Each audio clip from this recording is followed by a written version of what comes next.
technology is always at the center of it. But he says, according to his communication with these outside intelligences, and he says he's communicated with them telepathically and has done so for years. I'll send you the information for this guy.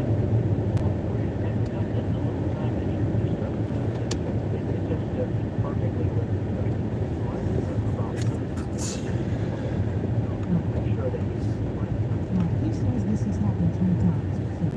So,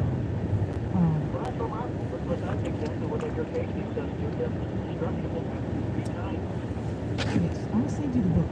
It's a great book. Yeah, no problem, no problem. So you maybe have to come back and talk about that as well. Have you heard about this guy is a physicist named Anthony Patch? He says that people of this world already possess technologies that are forbidden, such as many of the communication devices that we have. He talks about 5G, that we're not supposed to have that, and that these things are being brought into our reality by those communicating with fallen angels by way of quantum computers.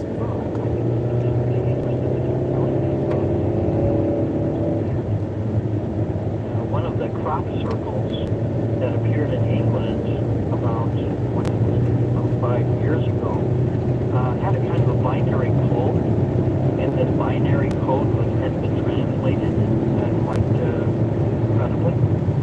And the first line of this message is binary code in English. And this is something that supposedly comes from extraterrestrial creators. The first line of it says, "Beware of those who are bringing gifts." The bearers of false gifts. Bearers of false gifts and promises that they can't fulfill. So that kind of segues to what you're saying. Absolutely. In other words, they're bringing some kind of a self-destructive technology. Hey, what better way if you want to destroy some creatures living on the planet? Just give them everything they want. Exactly. Just give them all the most destructive. If you want to destroy a room full of kids, give them all 38 caliber handguns. And matches. Yes. Right. Yeah. Give them the matches.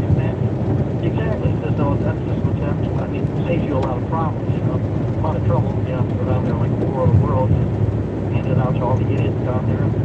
Absolutely. Yeah, it's all of this is making a lot of sense to me. It's amazing after I've read your research and Dr. King and Anthony Patch. It's all just making a lot of sense to me, honestly.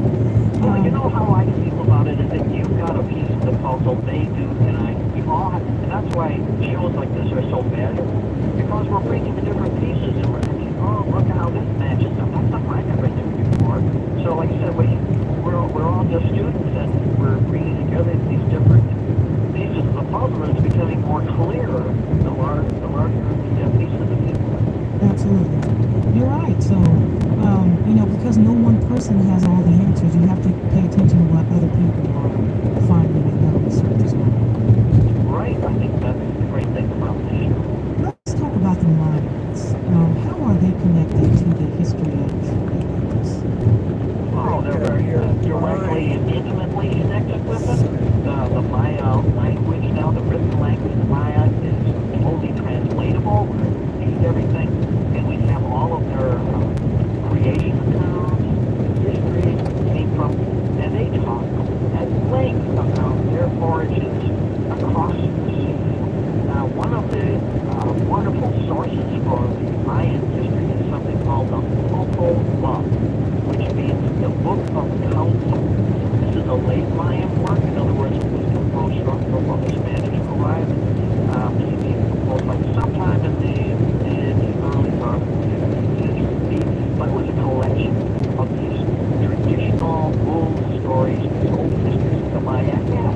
And the Maya say that their origins were on an island, a large, splendid island in the Atlantic Ocean. They didn't call it the Atlantic, they called it the Sunrise Sea. Sunrise Sea, and this island was called Pat Outlan. Even sounds somewhat like it, Pat Outlan. And this island, this beautiful place, was the scene of a fantastic, splendid extended kingdom of great power and wealth that suffered a natural catastrophe, and that the survivors of this cataclysm took to a fleet of ships, and they arrived on the coast of Yucatan long ago. They were led by Kukulkan. Kukulkan means the feathered serpent. That name refers to an insignia that this man wore. In other words, it must have been similar to the headdress of an Egyptian pharaoh.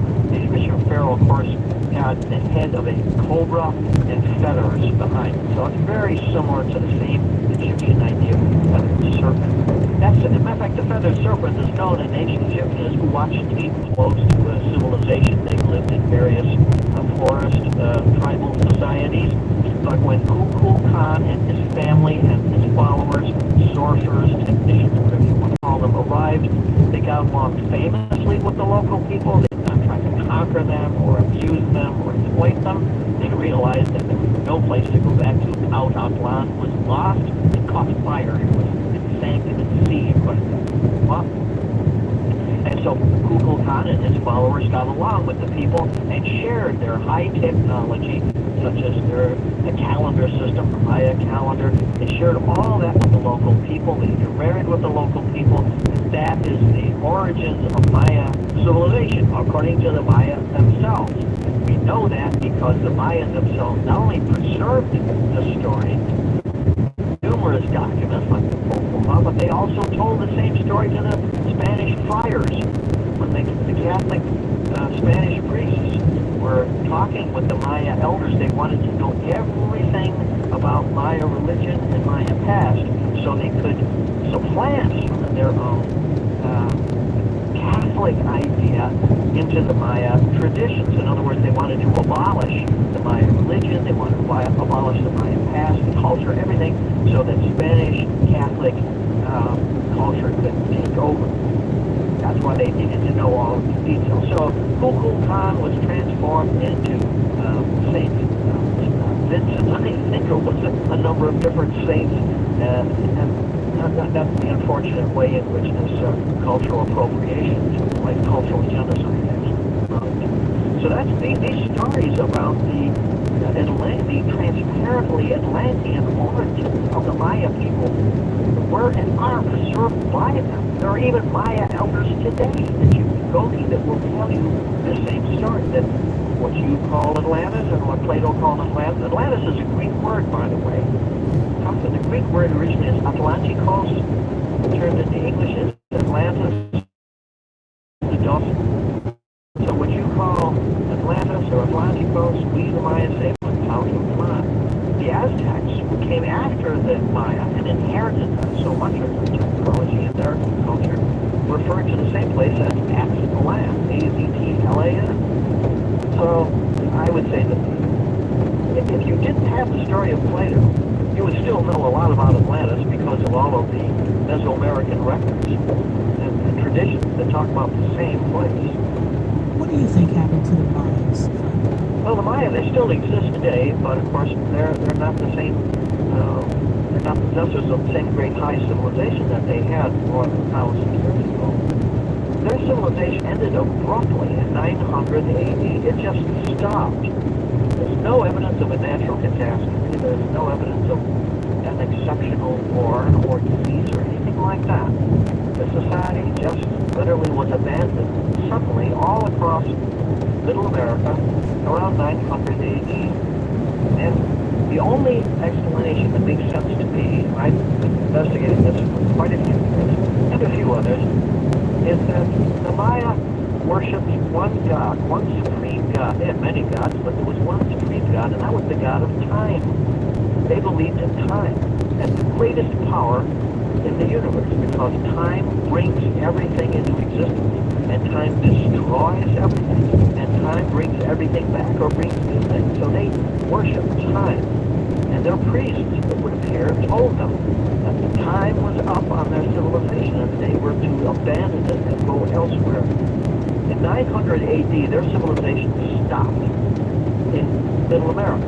But at that same period, 900 AD, there was a very Maya-looking pyramid that was built in southern Illinois, of all places, right across the Mississippi River from that place is an archaeological park today. So it's called Cahokia. And at the center of Cahokia is a gigantic mound, which base is larger than the Great Pyramid of Egypt. Beautifully sculpted, earth landscape, enormous pyramid, and it bears a very strong resemblance to what the Maya were doing. The Maya, of course, built the stone pyramid. Monk's Mound in Cahokia is made of earth. Well, the reason why, because that area of Illinois does not have much for stone. It had construction engineers then, as now, had to build with the materials at hand.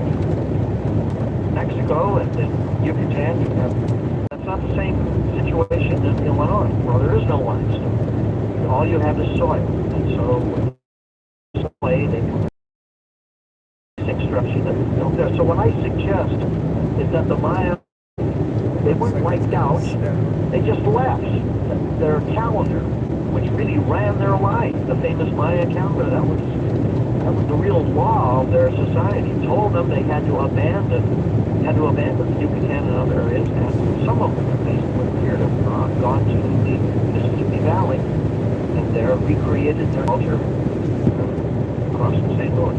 That is a hypothesis or a theory. It's not proof, but there's a lot of similarities. The pyramids look so similar between those in Cahokia and Yucatan, and the time. Cahokia was built suddenly in 900 AD.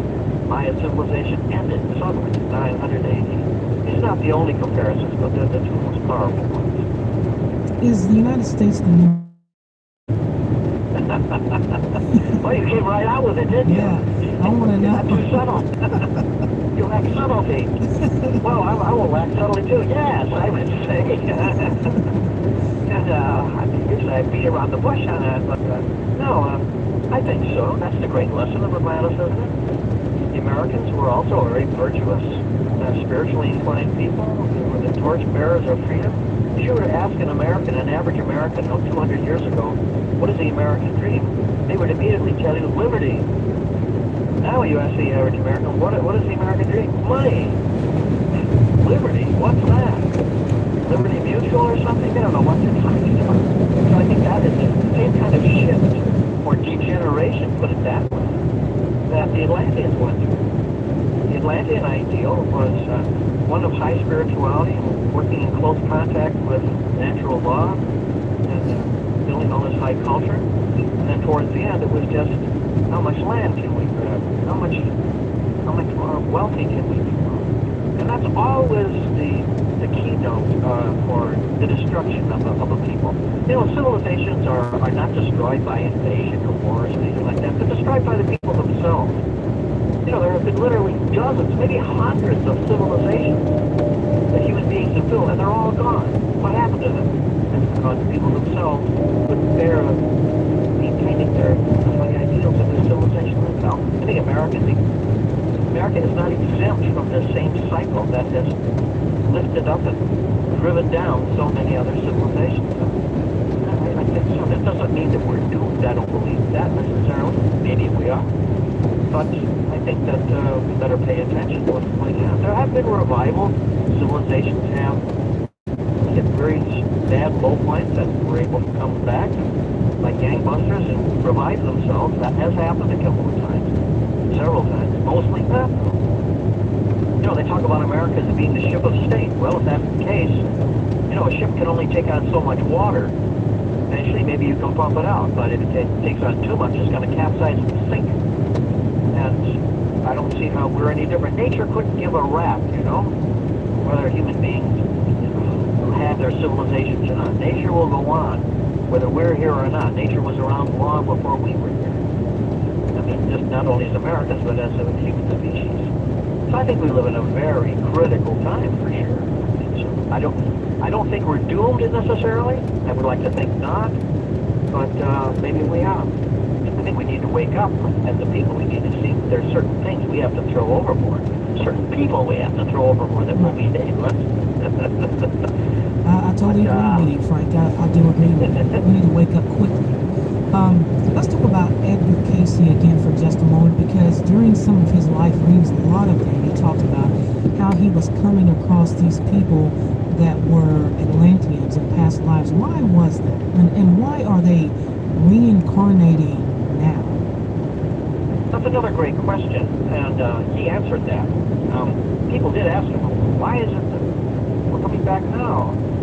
And he said that's because, and it just fits in exactly what we were just talking about. Edgar Casey said that Atlantis, rather the United States, not just the United States, but the Western world, of which the United States is part, is reaching a level, a resonance, a frequency that is quite similar, close to the same type of frequency of self-destruction that the Atlanteans went through. And as a consequence, this similarity of resonance is attracting into our lives now these same people who lived thousands of years ago. Now, some of those people, he said, are returning, are reincarnating into this life in order to prevent the destruction from happening again, to help to prevent the self-destruction of a high civilization so similar to Atlantis. And other spirits, other souls, if you want to put it that way, are reincarnating now to make sure that that destruction does happen again. Not because they're evil, but because they believe that the process of purge is necessary, that the civilization has already gone too far, needs to be purged so that something new can come about. The same way that a forest catches fire. This doesn't mean that this is a catastrophe for the forest necessarily. Sometimes forest fires are necessary. They take place in nature with lightning strikes and so forth in order to rejuvenate the soil, in order to give the forest a chance for new growth. And that civilizations are the same thing. This is what Casey said. And so then people asked him, of course this is now the 1930s, the 1940s, they asked him, well, who are some of the famous world leaders now that are Atlantean? And Edgar Casey chuckled and he said, Hitler, Churchill, Stalin, Roosevelt, Mussolini, Atlantean, all. Oh my, oh goodness. So what would you say about our present political situation? I can't imagine, but that gives you some idea. I think you had a study in there about climatology from the Pentagon and NASA. What have you learned about the current global changes that we're going through? Well, it's this. The reason I began to write this book is because I've heard, like you and everybody else, about global warming or global heating, or extreme arguments on either side. There's no such thing, some people say. Others say that it's entirely man-made, that global warming is definitely taking place. Others say that, yes, there's global warming, but human beings have nothing to do with it. So how does one sort all this argument out? What's really happening? So, in make a long story short, in my research I found that, well, yes, there is, you can call it global warming, I suppose it's more like global heating. There's a very brilliant man that I didn't really mention in my book. I guess I should have made him mention. His name was James Lovelock. He's well into his 90s now, and he still has his mind and everything together. He's the founder of the idea of the Gaia hypothesis, that in other words, the Earth is actually a living thing. It's not living like you or me. It has a biosphere, he coined that word, by the way. And he felt that the Earth has systems that are fundamentally similar to all living creatures. And if you abuse this living creature, we call the Earth, it can be killed, just like all living creatures. And I believe what has happened today is not necessarily global heating, as he points out. The temperature has gone up, and it's going up definitely on it. There's man-made of that. But I believe that there is climate instability or destabilization. That we're going through periods of extreme heat and extreme cold. There are areas, I live in Minnesota, and we've got a couple of days back, we had a terrific blizzard, and it's never, even though it's Minnesota, people think it's dead blizzards in the middle of July here, it's not that cold, but we had a May blizzard that was unprecedented. It was unbelievable. Late May, there was a major snowstorm, and I thought it took place. Whereas later that summer, we had unprecedentedly warm temperatures. Well, this is a microcosm, this is what's happening around the world.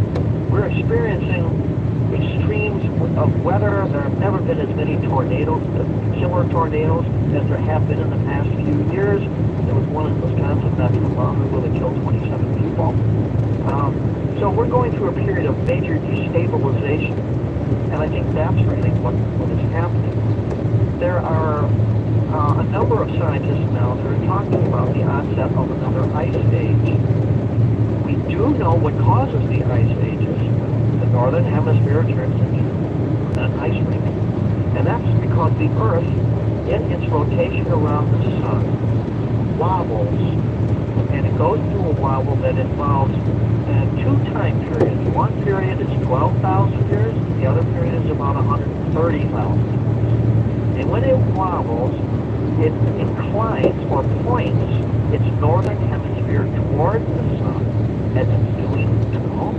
And we have necessarily warm temperatures that we've known for the past 9 or 10,000 years.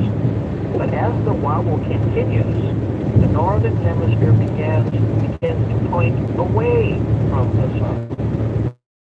What brings on the ice ages? In other words, the direct rays of the sun, when the northern hemisphere, or if you want to put it in the pole, points generally in the direction of the sun's direct rays bring us warmth. Then when it wobbles away, and the northern hemisphere no longer points directly at the sun, those rays of the sun are indirect, and as a consequence, temperatures fall. This is now understood. This is the mechanism for the ice ages. And because of these cycles, we do know that there are these periods, the 130,000 years, that's what separates the ice ages. That's a long time. But there are many ice ages, or not quite so many, they're really quite powerful, and they take place about every 12,000 years. Well, the last ice age ended just about 12,000 years. That means that we are, regardless of what human beings do, whether they pollute the atmosphere or they don't, we are definitely in for another ice age, the onset of another ice age. And it's due just about now. Of course, that now can be 500 or 1,000 years. It's a long time. But to the Earth, that's not a very long time. Other scientists believe that we are due for this ice age much sooner, perhaps even in our lifetimes. But what is interesting is that whenever an ice age begins or ends, it's accompanied by climate destabilization, incredible periods of hot temperatures which alternate with very cold temperatures. In other words, there's a flip-flop about to go on. And when that flip-flop finally takes place, that's when the ice age comes about. It doesn't, ice ages don't gradually get colder until, oh gosh, we're in the middle of an ice age. They are violent affairs. The climate, the atmosphere can't handle the changes in the direct rays of the sun, and it's as though the Earth itself is trying to overcorrect. Here that goes back to what I said about the Earth being a living organism, as James Lovelock says, the Gaia hypothesis. The same thing with your body. If your body is affected with a harmful microorganism, your body will go from one extreme to another to try to fight it. It's the same thing with the Earth.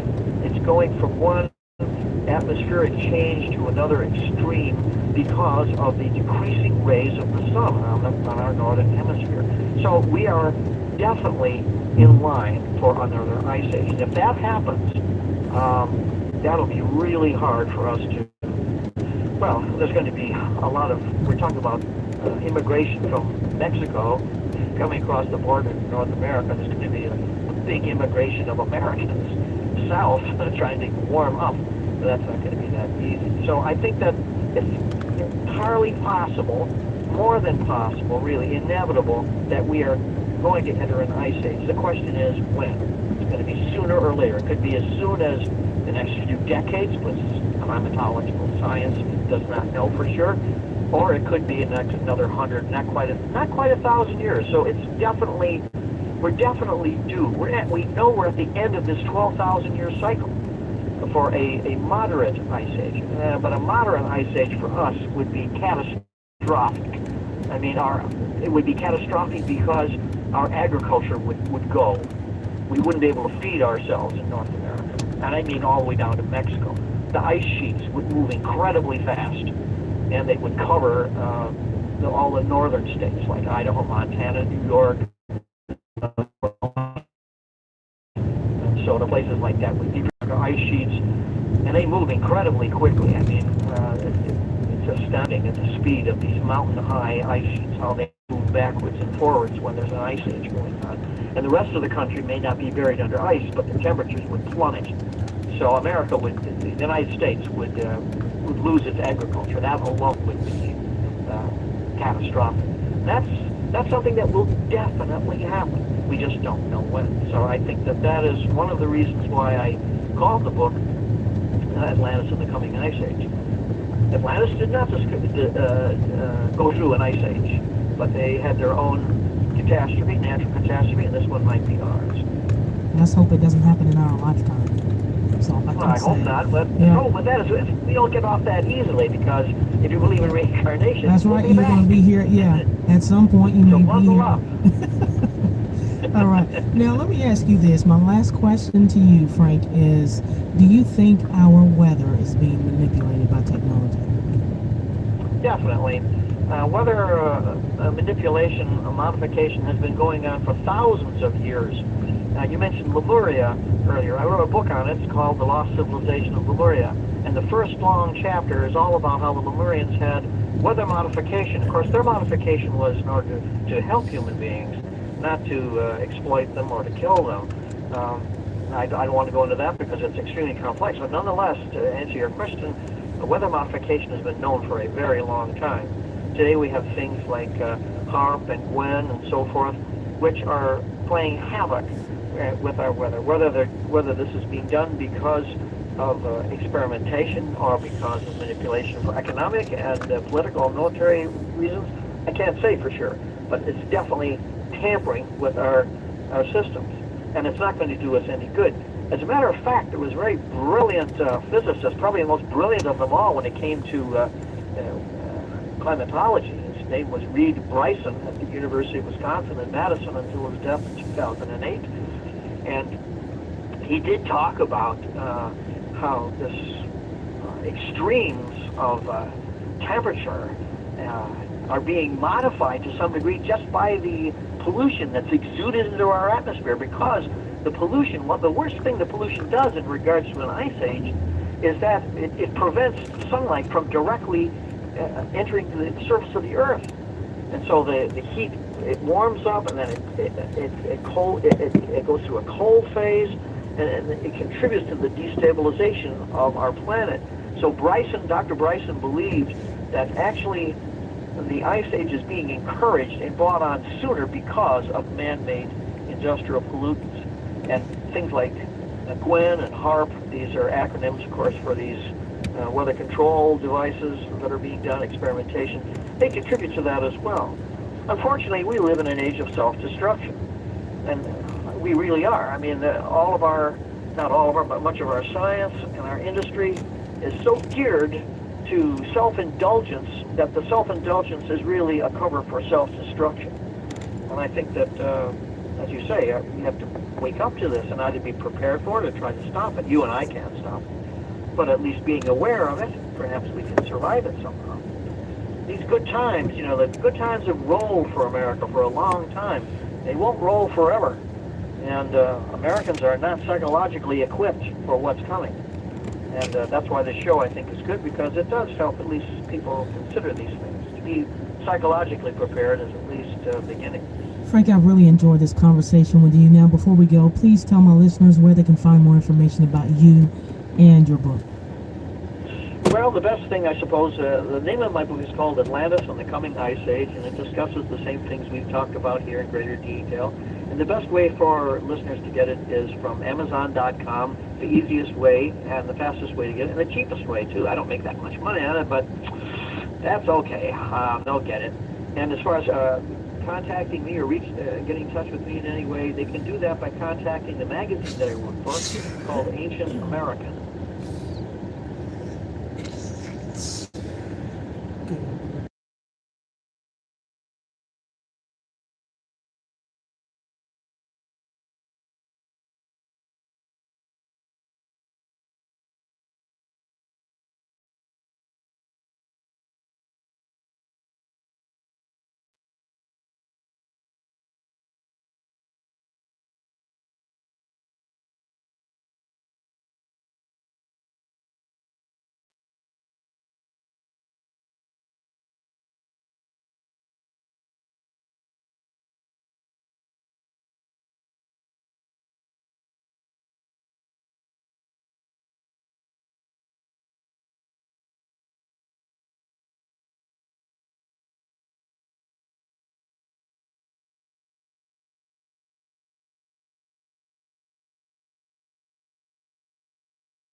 www.spiegel.com, all lowercase, of course, and there are some of the things we've also talked about, and you have, that's the best way, I think, for people to reach me is through Ancient American Magazine. I'll try to answer their questions as thoroughly as I can. And thank you so much for this opportunity to speak to your listeners. You're welcome. I appreciate your time, Frank. Well, the pleasure is all mine. I hope we can do it again sometime. All right, that's it for tonight's edition. I want to thank author Frank Joseph again for joining me tonight. I want to thank my producer tonight, Kim, and the Mysterious Radio team. I am your host, K-Town, and I will see you next time on Mysterious Radio.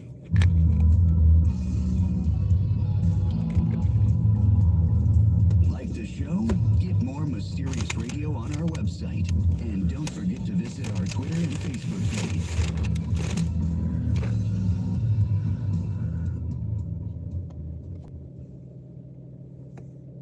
Hi there, I'm K-Town, and on this edition of Mysterious Radio.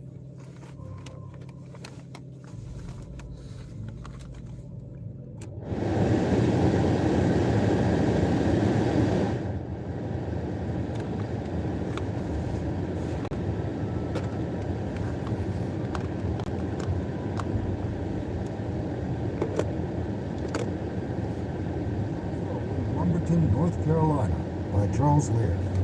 It is often the case with UFO investigators that once they get to an area where a UFO has been reported, the UFO is long gone and all they can do is interview witnesses.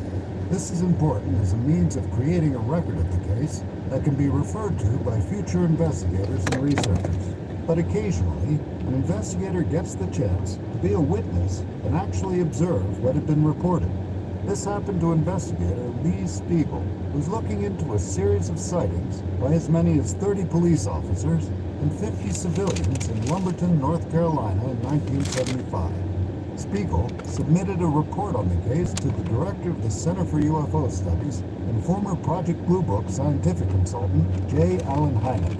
The case file resides in the archives housed by David Marler in New Mexico. Along with Spiegel's report and contemporary newspaper clippings, there's also a series of paper slips in the file folder containing call information, presumably filled out at a QFOS UFO call center. If anyone can confirm this, please comment.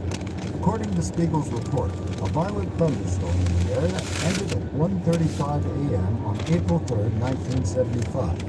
The call slip in the case file has the information that at 1:45 a.m., Sheriff Ron Thompson was monitoring the radio while working as a dispatcher at the Robeson County Sheriff's Office in Lumberton when the first report of a strange object came in. It was seen by Robeson County officer Phil Stanton, and then by two officers from St. Paul.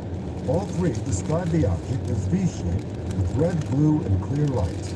The slip with 5:15 a.m. filled in for the time has the information that two Sampson County officers saw a similar object that put a spotlight on them as it moved off. One of the officers clocked it at 200 miles per hour. It appears that there was a full-fledged flap after 10 p.m. that night because a slip with 10:15 to 10:30 p.m. filled in for the time has the information on the back that officers from 4 different police departments and 50 citizens reported seeing something. According to Spiegel's report, Thompson called QFOS to let them know about the sighting. Thompson said that he didn't share the descriptions of the object with any other officers and was amazed by the similarities between all the reports. On the evening of April 3rd, a report was sent out over the UPI Newswire which caught the attention of someone at the National Star. Spiegel was asked if he would be willing to fly to Lumberton with one of the reporters and cover the situation firsthand. Spiegel discussed the matter with Hynek and then headed for Lumberton, seriously wondering what it was that made so many law enforcement people begin to believe in UFOs. Spiegel wrote that he surveyed the area from the air as he was landing and saw it consisted of forests, swamps, lakes, canals, and that the Atlantic Ocean was to the east. He was determined to find a logical explanation for what were reports from credible and reliable witnesses. He got to the Robeson County Sheriff's Office on April 4th at 9:15 p.m., and there were reports coming into the dispatcher at that time from citizens and police officers. A statement from the title page of the report informs the reader that the material is taken directly from taped interviews of witnesses involved. and there are witness reports and quotes throughout. A common description was of a bright light in the front of the object that would light up the area underneath it, and one witness said it got so bright that he had to look away. One report was of the object lighting up the woods like they were on fire, and then rising up to 300 feet and taking off to the east real fast. Spiegel investigated the area and saw no evidence of a landing.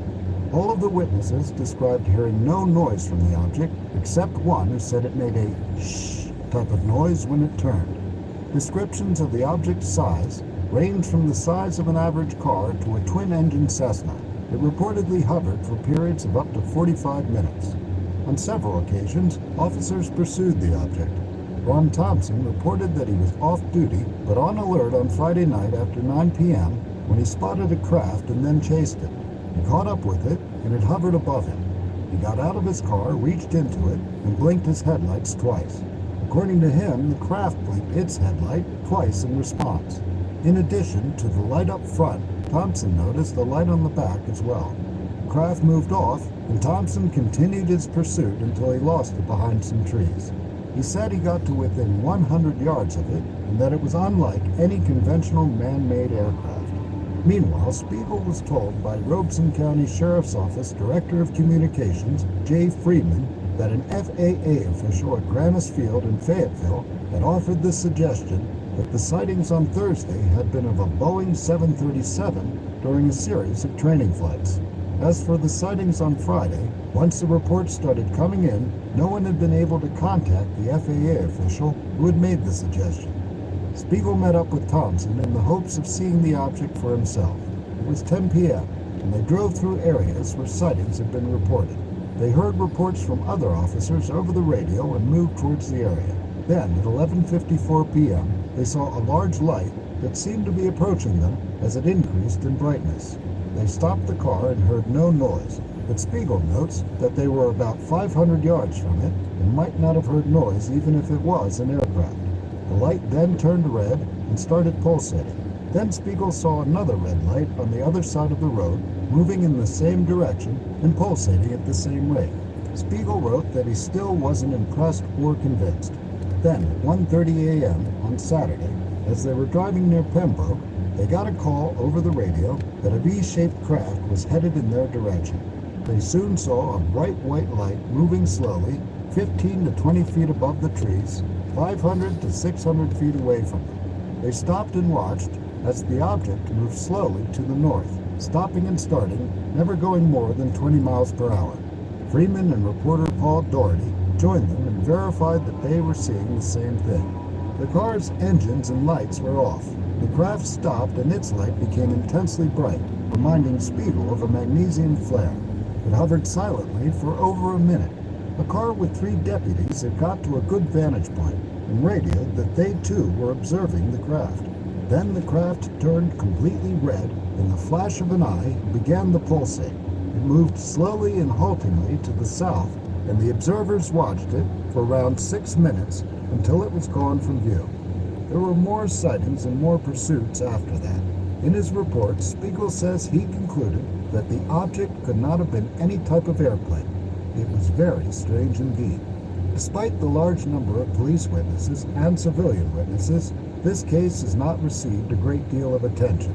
It lives in the memory of Ron Thompson, Lee Spiegel, and many other witnesses, and in a file cabinet in New Mexico, waiting for researchers to tell its story. To find out more about our guest and all others, please visit our website at mysteriousradio.com. And I want to give special thanks to our co-creator. So windy, the car shaking.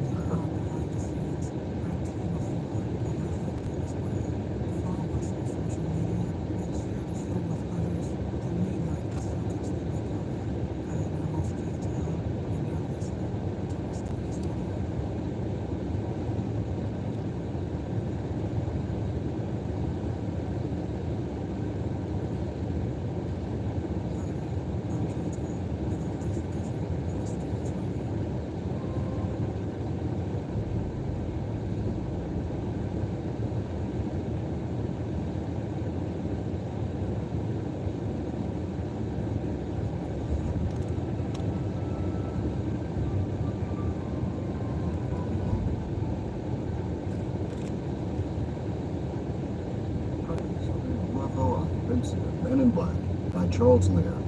One of the most famous early abduction cases is that of Travis Walton in late 1975, which received a lot of attention and still fascinates many people to this day. Walton's case was investigated primarily by the Aerial Phenomena Research Organization. In the midst of that investigation, APRO was contacted by Johnny Sands, a country western singer who claimed he had encountered two humanoids in the desert outside of Las Vegas, Nevada. It is perhaps because of the attention given to the Walton case that Sands' case has all but been forgotten. It might also be because it's seriously weird. According to Sands, in his report to APRO and in subsequent interviews with researcher Timothy Green Beckley, he was in Las Vegas to promote a new record in some live shows. He had been visiting the town surrounding Las Vegas to see how much his record was being played on local radio and how many jukeboxes it was in, and on January 29, 1976, Sands didn't recall the exact date with Beckley. He had been in Pahrump, Nevada. Sands left Pahrump at about 10 p.m. and was headed back to Vegas on Blue Diamond Road. At around 10:30 p.m., he noticed an object in the sky about 1,000 feet above him that he described as being shaped like a Goodyear blimp. He said it was around 60 feet long and had a ring of portal-like windows in the middle that he estimated were 10 feet in diameter and 5 feet apart, with a light in the space between them. The object was rusty brown and there were flashing red and white lights at each end. As Sands drove, the object seemed to be following him. Then his car sputtered, quit, and drifted to a halt. Sands got out and walked to the back where the gas cap was. He removed the cap, shook the car, and determined that he still had gas by its sloshing around. Sands then walked to the front of the car, opened the hood, and removed the filter.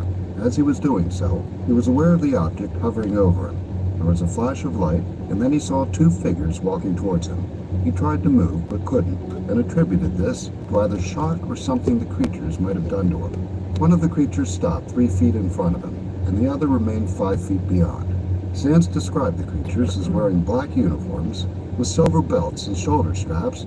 Colors in artist rendition are reversed according to Sands. They were 5'7" to 5'8" tall and about 140 pounds. They were pale-skinned, hairless, had small mouths, flattened noses, and black eyes with white pupils. Giving them a distinctly non-human appearance were what looked like gills sticking out just above their jawlines. In contrast to their youthful, fit-looking bodies, their faces looked old, and Sands got the impression that the beings were between 300 and 400 years old. The creature closest to Sands began asking questions, and as it did so, Sands tried to figure out where its voice was coming from because it didn't move its mouth. The creature asked him what he was doing in the area, and Sands answered that he was an entertainer who was in Las Vegas to do a show. The creature asked why there were so many people in Las Vegas, and Sands explained that it was a place where tourists came from all over for entertainment. The creature asked by what means Sands communicated, and Sands said he didn't understand the question. The creature became irritated and said, "Answer the question," and Sands said again that he didn't understand. The creatures looked at each other for what seemed like 2 or 3 minutes, and then the creature in front of Sands brushed Sands' left hand with its left hand and said, "Don't say anything about this meeting. We know where you are and we'll see you again." When he got back to Las Vegas, Sands called the police to make a report. The police gave him the phone number for the Air Force Office of Special Investigations at Nellis Air Force Base. He called and was told that the Air Force no longer investigated UFOs and that he should call APRO. Sands did so and spoke with APRO Director Jim Lorenzen, who listened to Sands' story and put him in touch with APRO Field Investigator John Romero. What happened after that is described briefly in the March 1976 APRO Bulletin, but Sands goes into detail in the video and audio interviews over 30 years after the events with Beckley, who had interviewed Sands earlier in 1976. According to Sands, in his interview with Beckley, he was in a roped-off public area at the Sahara Hotel, where Romero was the director. Sands was describing the creatures to a sketch artist Romero had brought in, and the artist asked why the creatures would have both noses and gills. Sands says that at that point, 2 men dressed in not-up-to-date black suits and with slick-back black hair walked up, and one of them explained that the creatures came from a planet near the planet Sirius that was an Aquarius-type planet. The planet was very hot, so the creatures lived part-time on land, breathing through the nose, and part-time underwater, breathing through the gills. The man then said that he had to leave and added, "We'll see you soon." Sands says that he had a friend who was an ex-cop, John, along for protection. John noted that what the man had said was similar to what the creature had said and suggested that the two men should be followed. According to Sands, a security guard walked out behind the men as they left the building, and when he came out to an empty street, they were nowhere to be seen. Sands describes being driven back to John's house, where he was staying, by John, who took a circuitous route to avoid being followed. In spite of this, when they arrived, a black limo pulled up with the two men from the hotel in the back seat and another man driving. The windows on the driver's side were open, and the two men from the hotel leaned out their window, looked at Sands and his friend, and then all the windows were rolled up and the limo drove off. Sands then tells of being contacted by Dave Dunn, who said he was with a production company. Dunn said that he wanted to make a documentary about Sands' encounter, and a meeting was arranged. The APRA report describes what followed as serving to muddy the waters considerably. According to Sands, after a week of meetings with Dunn and others in a lavishly furnished apartment, he and John went to a hotel where they were to meet with Dunn and his people to be taken to the site of Sands' encounter. The parking lot was crowded, and they were forced to park far away from the hotel. Just as they were worried about being late for their meeting, a limo that somehow managed to find them pulled up with Dunn and others inside. Sands and John were given cocktails as they got into the car and were then driven towards the site. They passed the site, and Sands alerted Dunn and the others, but no one spoke. The car then did a U-turn and stopped. The men from the production company got out, a large number of lights came on, and between 25 and 30 figures dressed in black stepped forward. An argument ensued between the men from the car and someone who seemed to be the leader of the group in the desert, and in the course of it, Sands heard the leader say, "He knows too much." Sands went to get out of the car, and he saw what he described as a fuzzy creature like Cousin It from the Addams Family. The creature ran at him, and he shut the door and went to get out of the other side, where another similar creature ran at him, forcing him to stay in the car. Sands and John were then driven back in silence. The next day, they went to the apartment and found that there was no one living in it and that the furniture was gone. According to Sands, there was not enough time for them to have been able to get it out. Sands said his friend, John, was killed during a robbery, so this case comes down to whether or not one believes Sands' story. As strange as his story may seem, APRA reported that Sands did pass a lie detector test arranged for by the organization. To find out more about our guest and all others, please visit our website at mysteriousradio.com. And I want to give special thanks to our co-creator and executive producer, Kim Hello, Kyle, who brought this Chico. show to you today. And working hard behind the scenes, our team of 4, I want to thank them as well. Follow us on social media and share the show with others that may like the subjects that we cover. I am your host, K-Town, and you're listening to Mysterious Radio.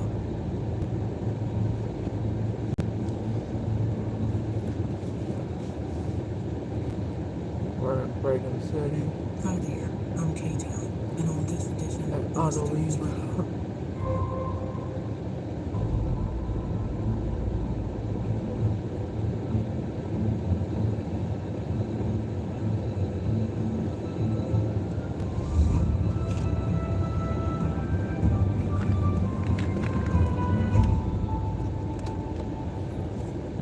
The UFO Lab in Japan by Charles Lear. On June 24th of this year, World UFO Day, I haven't had the a comment International from UFO somebody in a Day was while. established in Japan. It is housed in the UFO Free Radio, UFO Friendship Center, a UFO center and museum that was built in 1992 in the town of Minamachi, which is now a How's it prefecture of going, Fukushima. everybody? The facility is city-owned and run by the Minamachi Promotion Corporation. It was built using money from the Regional Development Fund in an effort to help Here, promote getting ready the for area as a UFO hotspot after numerous sightings, starting in the 1970s around nearby Mount Seiyamori. The lab was part of a new revitalization effort for Fukushima as a whole. Japan's history of private UFO windy goes outside. back to the 1950s, but the official claims until 2020 is that UFOs weren't working considering Go out. the material housed in the UFO Free Radio comes from a donation of over 3,000 items from early Japanese UFO researcher Michio Arai. Arai ran a bookstore in the early 1940s and developed an interest in flying saucers while reading books of the subject that were increasingly being published at that time. serious discussion of the phenomenon and formed Japan's first UFO organization, the Japanese Flying Saucer Research Association, in 1955. The line was a pacifist, and according to him, I told myself that if we knew for sure that the aliens were watching us, we would no longer fight. Therefore, I decided to see if I could prove that the aliens were real. Something that might be particularly of interest to UFO researchers, and possibly American authorities, is a collection of reported classified UFO CIA documents held in the museum. The line claimed to have gotten them from an American friend who had access. The curators value the documents to the degree that they keep them locked in a vault year-round and only display them on the World UFO Day. The director of the International UFO Lab is Takahiro Mikami, who is the editor of the Japanese Fortean magazine, Mu. According to him, the lab will be a research institute that will attract worldwide attention. He added, "We'd like people to provide us with a lot of information." Part of the lab's mission is to attract researchers from all over the world to help in the staff's efforts to shed light on the UFO mystery. There is a website where those interested can apply for membership. Someone could perhaps suggest to Mikami that it might help the lab's international efforts if the site wasn't almost entirely in Japanese. Until recently, Japan had no publicly stated official policy on UFOs. In 2018, Japanese Defense Minister Taro Kono stated that the official view on UFOs was that no confirmation had been made of their existence, and that the government had not considered in any specific manner what will be done should a UFO be sighted flying toward Japan. Then, in September of 2020, Kono announced that Japan's self-defense forces would make efforts to record and photograph UFOs and analyze reports from all sources, including the Japanese public. This announcement came after a meeting with U.S. Defense Secretary Mark Esper, where the two discussed UFOs as an area where the two countries could cooperate. Just prior to this, in August, the U.S. had announced the creation of a task force that would detect, analyze, and catalog unidentified aerial phenomena that could potentially pose a threat to U.S. national security. Besides the International UFO So Lab you and don't museum know what visits, happens. the UFO Free Agent offers something else to attract tourists. According to the travel site Japan Journeys, there is a resting room and a bathhouse on the second floor overlooking an amazing landscape. What better way to relax while skywatching? To find out more about our guest and all others, please visit our website at mysteriousradio.com. And I want to give special thanks to our co-creator and executive producer, Kim Kyle, who brought this show to you today.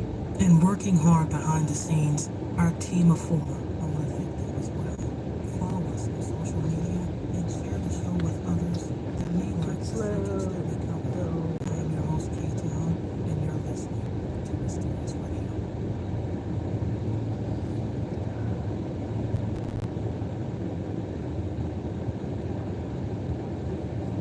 Statements and opinions by guests of Mysterious Radio are not to be considered.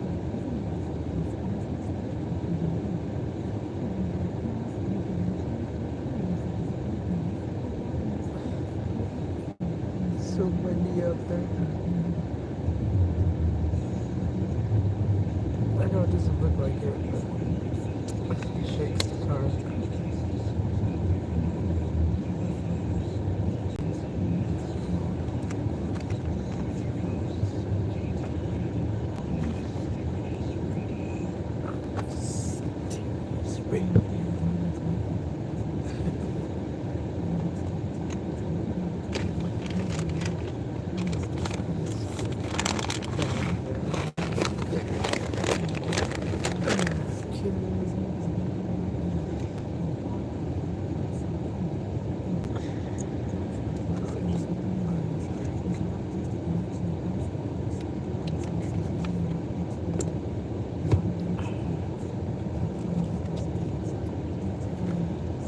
Activity associated with this particular location.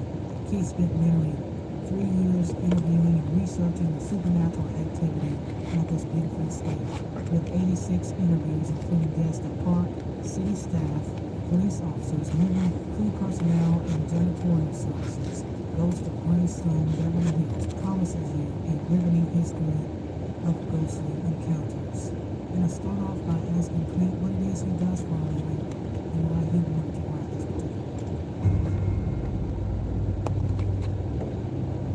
It's so windy, it shakes the car. We're in Brigham City, Utah. At Auto Leave. Where I What I work. do for a living now is I worked for the city of Beverly Hills for 22 years. So I was there working on events. I was also a ranger. I worked with the ranger program to oversee filming any kind of events that we did. And so in doing that, I was able to be involved with the filming of each project that we had there. And within that, paranormal things would take place. And so that's how suddenly it was like, I just what is be going on here? Because I didn't know. I started working there in, I think it was 98 or something, and had no idea the place was haunted. And nobody told me, nobody talked about it. It looks like some in people are getting going that home job, early. Along with working on events, along with working on films, comes the paranormal. And it's still active, very active today. And so that's how I started getting involved, which eventually near the end of my career with the city, it came down to either I stay with the city or I retire now because I wanted to get out and write the book and write some other things. And so I chose to leave and decided that I would put down some of the stories that I remembered from my standpoint of the ghosts that took place there, things that happened with the ghosts. And then it got to a point where I started thinking about my friends that had things happen to them. And then it was a matter of time before it ended up to be 86 different people I interviewed with over 300 stories for this book, all about that specific location in Beverly Hills. Okay, wow. Okay, can we go back for a moment because you talked about a ranger. I don't know what that is exactly. So when you say ranger, I'm thinking someone, out in the forest or something like that. Right. But that's not it.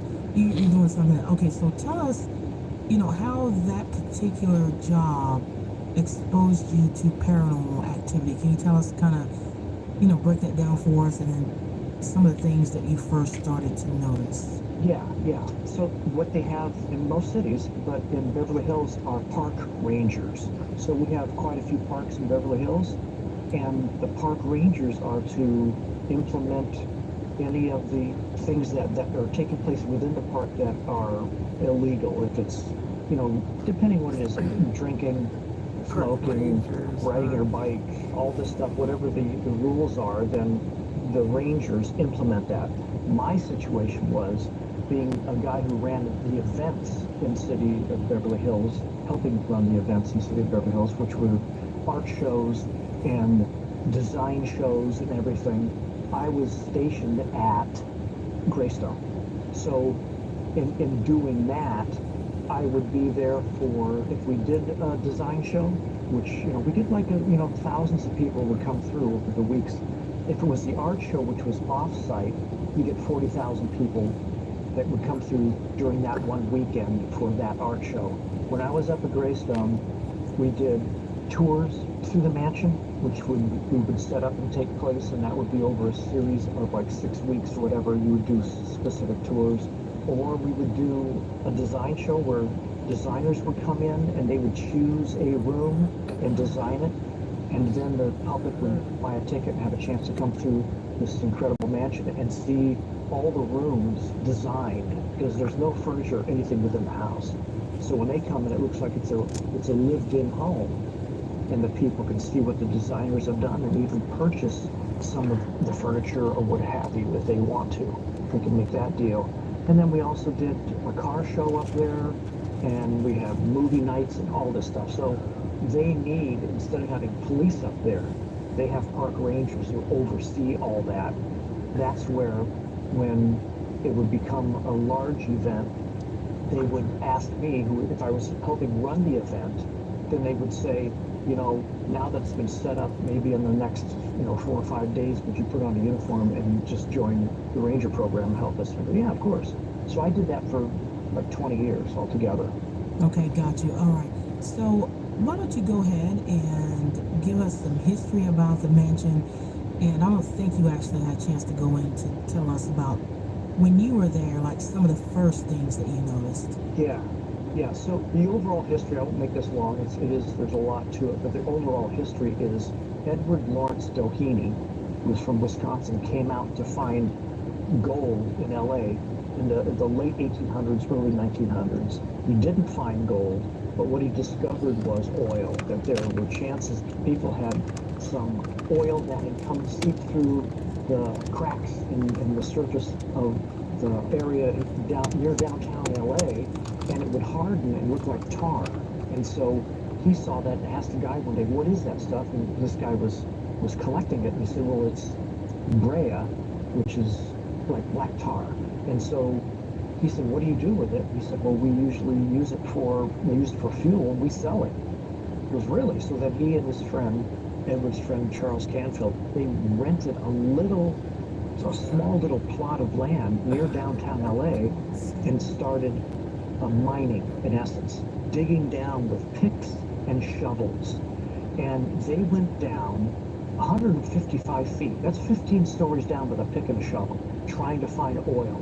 They didn't. They ended up getting a 60-foot eucalyptus tree, a straight tree, and at the very end, cut it into like a drill bit at the very end, dropped it down into the hole, lowered it down, and started turning it, I'm guessing with mules or donkeys, and started turning it. And they, if you can even believe this, they went down 460 feet. That's 46 stories down. That's crazy. And they hit oil. And then they brought out 7 barrels that day, and then it got up to 40, and then they started making a lot of money. With that money, they went down to Tampico, Mexico, hit a 600-foot geyser down there, which is still one of the largest today, came back up, and he had a fortune. He became a billionaire. It became the Rockefellers and the Dohenys in that time. And he ended up buying 429 acres, which became Beverly Hills in that area.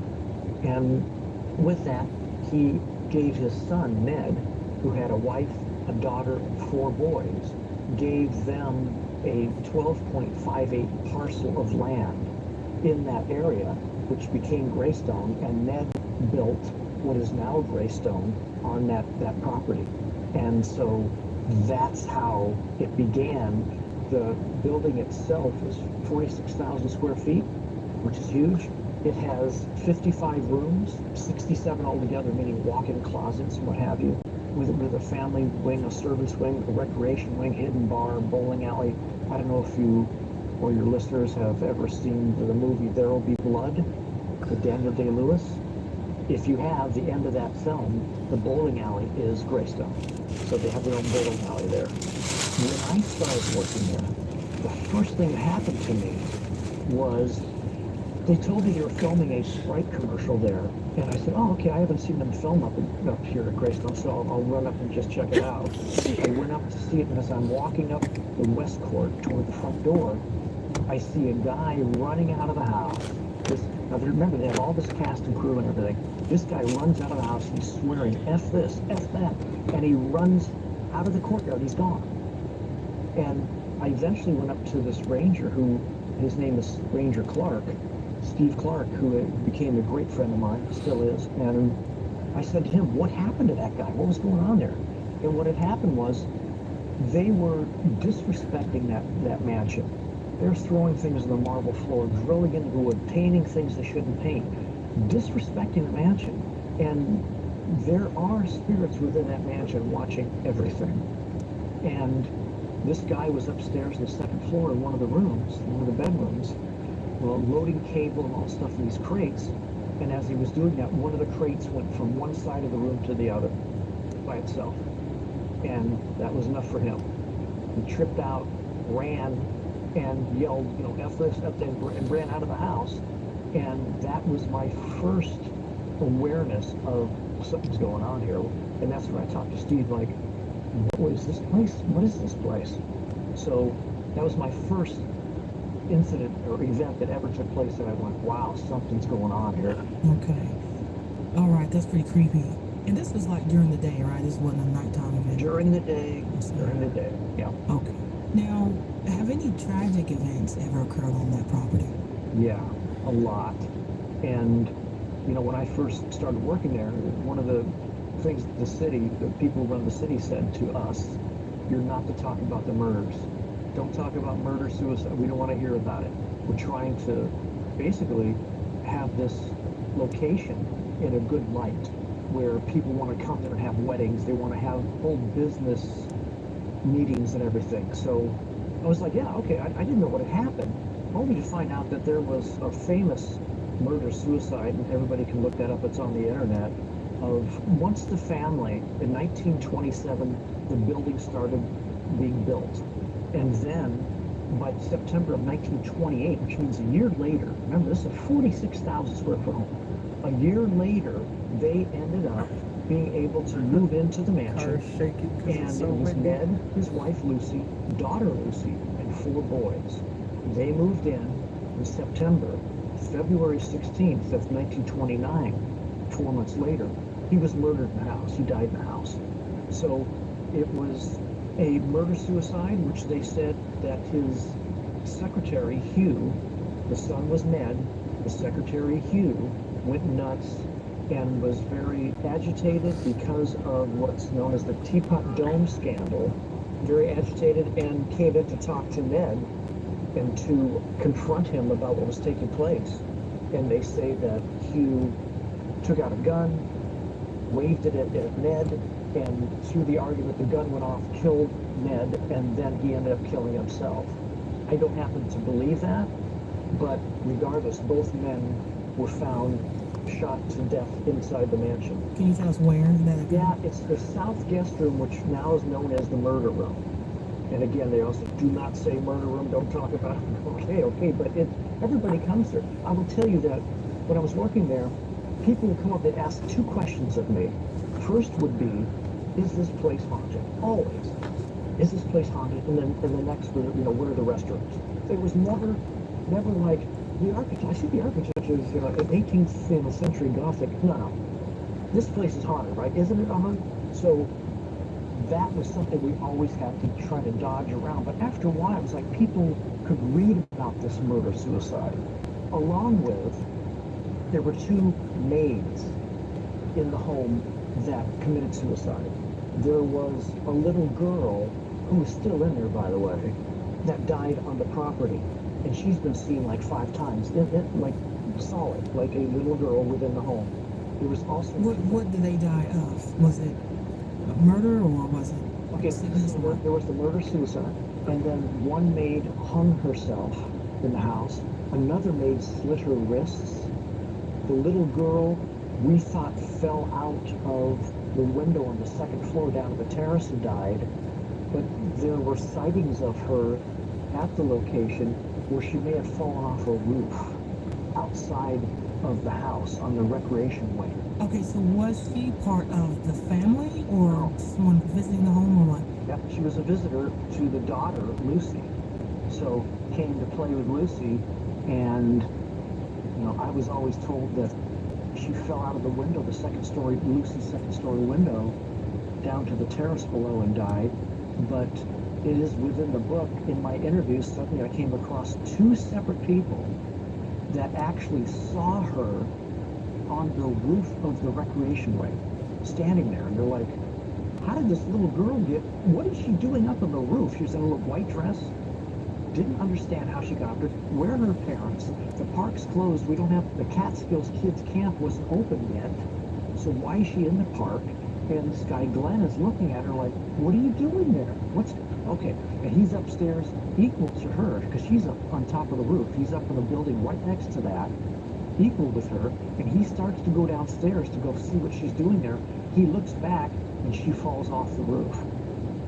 And he panics and screams, oh my God, runs down the stairs, goes into the courtyard, and there's nobody. Runs around the building. Other people who are counselors show up. He says, go around her. Maybe she ran. She's hurt. You got to go. They search the whole property, and finally he's just sitting there going like, maybe I didn't see anybody. And then I said to him, well, what was she wearing? Well, she was in a white dress. Well, then you did see somebody. Yeah, I don't know. And then another woman, who's also a counselor on a separate day, had little girls outside painting on the little area outside of their office, which is directly across the recreation wing. And they're out there painting, suddenly they start screaming. And this woman said, I was a lifeguard.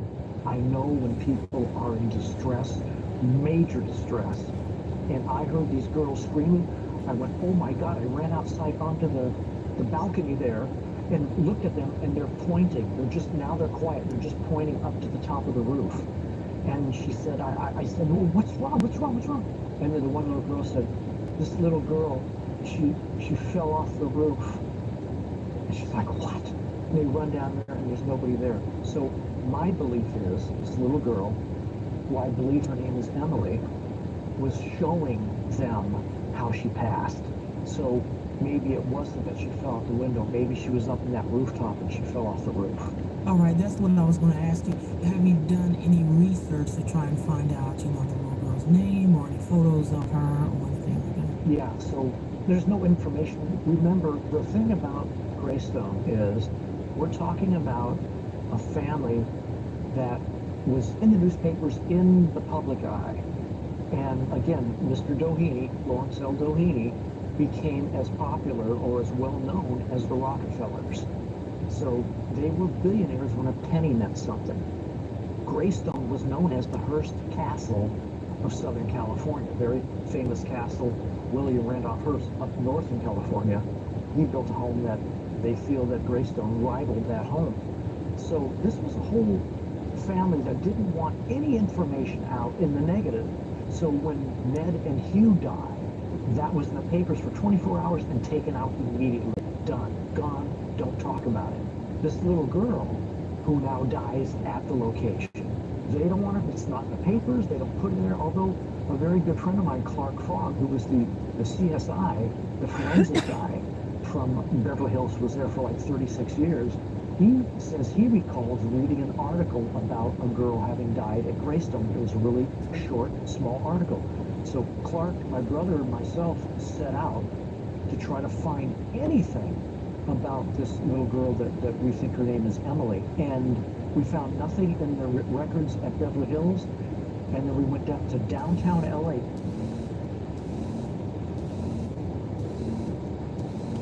To the major records of anybody who's died down there in their records.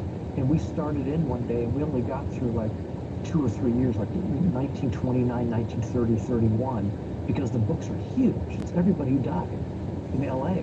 And we found nothing of Greystone and the little girl. And we feel that she probably had to die around that time. And her name, we didn't know anybody, just the little girl. And then I showed up one day for my job as a ranger, and there was a group of people getting ready to do a film scout. And a film scout is where you get the director, you get the DP, the director of photography, all the crew. They come in and they've already scouted the place. Now they're going to talk about where they're going to place the camera. They're going through all of that inside the mansion. And I walked in, this woman had these wild eyes, and she looked at me, and I went, uh-oh, something's happened to her. And she came up to me and said, can I talk to you? I go, yeah, what's going on? She goes, is this place haunted? And I was like, what? Because I didn't want to say. She goes, did a little girl die here? I said, why do you ask? And she told me that ever since she was a little girl, she could see, hear, feel, sense spirits. And she said when she was 15, she shut it down. It was too much for her. She couldn't take it. She said, but when I walked in here today, and I'm standing with a crew, I look around and this little girl runs at me. And she comes right up to me and says, my name is Emily. It's Emily. My name is Emily. She said, I'm looking at the crew. They're not acknowledging her. And she's thinking, oh my God, it's happening again. So she said, I went around a wall that was there and looked at her and said, okay, your name's Emily, but don't do this to me. Please don't do this to me. So she looks at me and says, so my question is this place haunted? I said, yes. Did a little girl die here? I said, yes. Was her name Emily? I said, we don't know. She looked at me and said, it's Emily. So from that day on, when I go inside there and I say, hi, Emily, it's Clete. And I ended up having like a conversation with her with a flashlight that you can turn on, set there, and let her answer. And it was pretty amazing. So Really? yeah, it was incredible. We're going to talk about that here in just a moment. Wow. Okay, so surely they have to know, whoever owns the mansion or whoever runs it, they have to know that more than likely the majority of the people that are coming there because they think it's haunted. And maybe they may have an experience because they're just asking you this. I mean, it's not too hard to figure that out. It's strange though that they want to suppress that because, people want to see and visit haunted locations. They do, but may I say that one of the things is, part of my duties near the end before I retired, which was December 4th, so it's not too long ago, before COVID hit, was to help with the weddings, setups of the weddings and everything. So I would be given the job to walk the bride, the fiance, and her husband-to-be, and walk them around the property and show them everything because they were going to have their wedding there. And the woman who runs that, Sarah, looks at me and says, do not talk about any kind of ghost, hauntings, murder. I know you're writing a book. I don't want to hear about it. I said, I won't. But then I'd be walking through, and I had a couple that said, is this place haunted? And then I'm stuck because, do I lie to them? Or do I tell them the truth? Or what am I supposed to do? I said, What do you say to them? what I said was, why do you ask? He said, well, we're kind of into that kind of stuff. And I said, well, do you want the truth? Yeah. I said, okay. I said, look, I could lose my job because of this story. You're asking me. I'm going to tell you the truth. And it's up to you how to deal with it. But you cannot tell Sarah. She'll go nuts. So I said, okay. So here's what happened. And I tell them, this one couple said, wow, that's why you want to get married here. We read about it. We didn't know it was true. So that was one couple. Another couple said, is this place haunted? And I said, it depends what you mean by haunted. I mean, I don't know what to say. And so I just said, why did you ask that? Well, I don't know. We just, it looks like it's a creepy old place. I said, well, I can tell you the truth if you'd like. Yeah, tell us the truth. I said, yes, there is haunting here. It was murder-suicide. When did that take place? I said it was 1929. They go, oh, that's so long ago. Okay, who cares? But I didn't say anything. I said, yeah, you're right. Okay, let's move on. It has nothing to do with it. There is no time or space on the other side. They're still there. They're literally still in that home. I have recordings of them saying their names to me. So, Hugh, Ned, they're there. Let's talk about Hugh and Ned. Has anyone actually seen them? Has anybody, maybe described them and you're like, wait a minute, that's Ned or Hugh or whatever? Well,